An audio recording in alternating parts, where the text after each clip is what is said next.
7 मई 2025 रात के 1 बज रहे थे और पायलट अपने अपने जेट ड्रेस पहनकर मिशन के लिए तैयार हो रहे थे। पायलट अपने अपने जेट में एंटर करते हैं। सारे control check, fuel check, engine activated और तेजी से उड़ान भरते हैं सीधा अपने टारगेट की ओर। आसमान में 3 राफेल अपने अपने एग्जैक्ट पोजीशन में जा रहे थे। जेट में पायलट को ऐसा महसूस होता है जैसे उसे टारगेट किया जा रहा हो, लेकिन वह तीनों बिना घबराए टारगेट की ओर जा रहे थे, जो था पहलगाम अटैक का बदला, ऑपरेशन सिंदूर। इस वीडियो में हम जानेंगे कि कैसे राफेल जेट से भारत ने पाकिस्तान में घुसकर उसके एयरक्राफ्ट को तबाह किया और कैसे उन सारे आतंकवादियों को खत्म किया गया जो भारत का सिंदूर उजाड़कर चैन की नींद सो रहे थे, और पाकिस्तान से भेजे हुए ड्रोन और मिसाइल को कैसे भारत ने अपने एस-400 से उसे हवा में ही डिफ्यूज कर दिया गया, और कैसे प्लानिंग के साथ भारत की टीम ने इस प्लानिंग को ऑपरेट किया जिसका नाम था ऑपरेशन सिंदूर।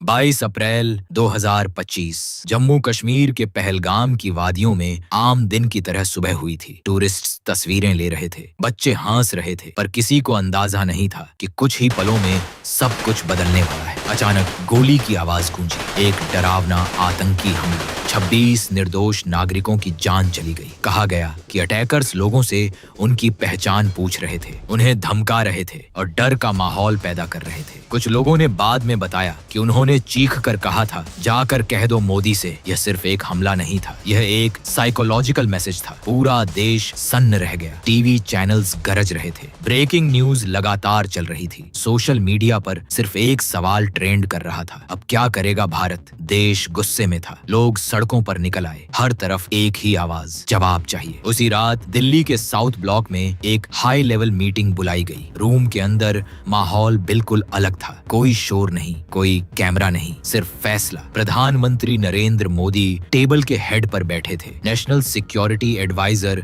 अजीत डोभाल सामने फाइल्स खोलकर बैठे थे। तीनों सेनाओं के चीफ्स, आर्मी, नेवी, एयरफोर्स मौजूद थे। स्क्रीन पर सैटेलाइट इमेजेस चल रही थीं। अजीत डोभाल ने धीरे से कहा, टारगेट क्लियर है। एयर चीफ ने मैप पर एक सर्कल बनाया। आर्मी चीफ ने ग्राउंड इनपुट्स कंफर्म किए। डिसीजन हो चुका था। इस बार सिर्फ रिएक्शन नहीं होगा, इस बार होगा प्रिसीजन रिस्पॉन्स। 7 मई 2025 रात के 1:40 अंधेरा गहरा था। आसमान में हल्की सी ठंड थी। एयरबेस पर सब कुछ नॉर्मल दिख रहा था, लेकिन अंदर ही अंदर एक हिस्टोरिक मिशन शुरू हो चुका था। रनवे के किनारे खड़े फाइटर जेट्स रेडी पोजीशन में थे। इंजन्स लो थ्रॉटल पर हैमिंग कर रहे थे। पायलट्स कॉकपिट में बैठ चुके थे। हेलमेट के अंदर स्टेडी सांस की आवाज। Eyes straight ahead, mission clear. Control tower से एक शॉर्ट कोडेड सिग्नल आया, क्लियर्ड। और फिर एक के बाद एक फाइटर जेट्स ने चुपचाप टेक ऑफ किया। कोई अननेसेसरी कम्युनिकेशन नहीं, कोई पब्लिक अलर्ट नहीं। हवा में रेडियो साइलेंस था, सिर्फ एनक्रिप्टेड टैक्टिकल सिग्नल्स यूज हो रहे थे। फॉर्मेशन परफेक्टली अलाइंड थी।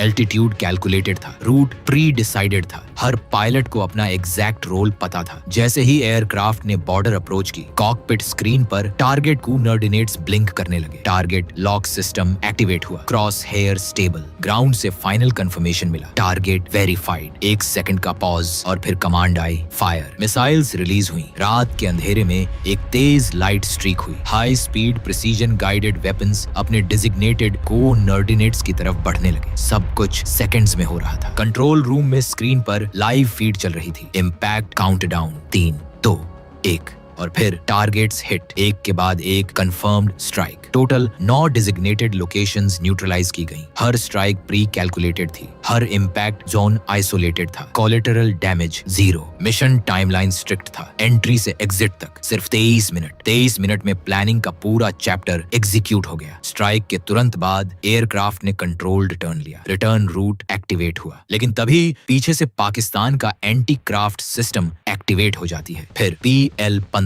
मिसाइल राफेल की ओर तेजी से आती है, लेकिन एक राफेल की जगह 2 राफेल दिखाई दे रहे थे। पाकिस्तान की PL-15 मिसाइलें भी कंफ्यूज हो जाती हैं कि एक राफेल 2 कैसे दिख रहा है। असल में राफेल में एक ऐसी टेक्नोलॉजी लगी है जो उसे 2 जैसा दिखाती है, जबकि हकीकत में वह सिर्फ एक ही होता है। इसे एक्स गार्ड डिकॉय सिस्टम कहा जाता है। इसे इजराइल की कंपनी ने खास तौर पर भारतीय राफेल के लिए विकसित किया था। करीब 30 किलो का एक डमी एयरक्राफ्ट असली राफेल के लगभग 100 मीटर पीछे उड़ता है। वह बिल्कुल वही वही रडार सिग्नल प्रसारित करता है जो असली राफेल करता है। इसी वजह से पाकिस्तान के रडार पर एक ही जगह कई टारगेट दिखाई देते हैं। और मिशन के दौरान पाकिस्तानी पायलटों ने चीनी PL-15 मिसाइलें दागी, लेकिन वे सही निशाना नहीं लगा पाए क्योंकि उन्हें एक की जगह 2 विमान नजर आ रहे थे। इस कंफ्यूजन में मिसाइलें बेकार चली गईं। किसी को ऑफिशियली पता नहीं था कि क्या हो चुका है। बॉर्डर के उस पार कंफ्यूजन था, इस पार डिसिप्लिन। कुछ ही देर में फाइटर जेट्स सेफली वापस बेस पर लैंड कर गए। इंजन्स बंद हुए, पायलट्स ने हेलमेट रिमूव किया। नो सेलिब्रेशन, नो नॉइज, सिर्फ एक सेंटेंस, मिशन अकॉम्प्लिश्ड। सुबह होने तक दुनिया को ऑफिशियल स्टेटमेंट का इंतजार था, लेकिन स्ट्रेटेजिक सर्कल्स में एक बात क्लियर थी, यह एक calculated, controlled, air precise operation था। ऑपरेशन सिंदूर अब सिर्फ एक नाम नहीं था, यह एक मैसेज था। अगली सुबह भारत में सारे न्यूज चैनल्स पर तहलका मच चुका था। सारे लोग हैरान थे। उधर पाकिस्तान में अफरा तफरी मच गई थी। कई आतंकवादी गहरी नींद में ही खत्म कर दिए गए। मारे गए प्रमुख आतंकवादियों में यूसुफ अजहर, अब्दुल मलिक रूफ और मुदस्सिर अहमद भी शामिल थे। कुछ दिन बाद रात के 7 से 8 बजे के बीच पाकिस्तान के एक सीक्रेट मिलिट्री लोकेशन से अनयूजुअल एक्टिविटी डिटेक्ट हुई। फ्यूल ट्रक्स मूवमेंट में थे, लॉन्च पैड्स एक्टिव थे और फिर एक बैलिस्टिक मिसाइल लॉन्च की गई। उसी वक्त मल्टीपल ड्रोन भी एयर में भेजे गए। इस बार टारगेट था इंडिया। मिसाइल अंधेरे आसमान को चीर कर आगे बढ़ रही थी। ड्रोन लो एल्टीट्यूड पर स्टेल्थ मोड में मूव कर रहे थे। भारत में लोग अपने रोज के काम में बिजी थे। शहरों में ट्रैफिक चल रहा था, बच्चे घर लौट रहे थे। किसी को अंदाजा नहीं था कि ऊपर आसमान में एक नया खतरा बढ़ रहा है। लेकिन इंडिया का एयर डिफेंस सिस्टम, जो हमेशा एक्टिव रहता है, एक स्ट्रेटेजिक डिफेंस ब्लॉक से पावरफुल S-400 सिस्टम ऑपरेशनल था। रडार ने अचानक अनयूजुअल सिग्नेचर्स डिटेक्ट किए, high speed object, multiple aerial entries. System ने तुरंत ट्रैक लॉक किया। कमांड सेंटर में अलर्ट बजर बजा। Missile trajectory confirmed, drone swarm detected. Seconds के अंदर रिस्पांस ऑथराइज हुआ। S-400 के लॉन्चर यूनिट ने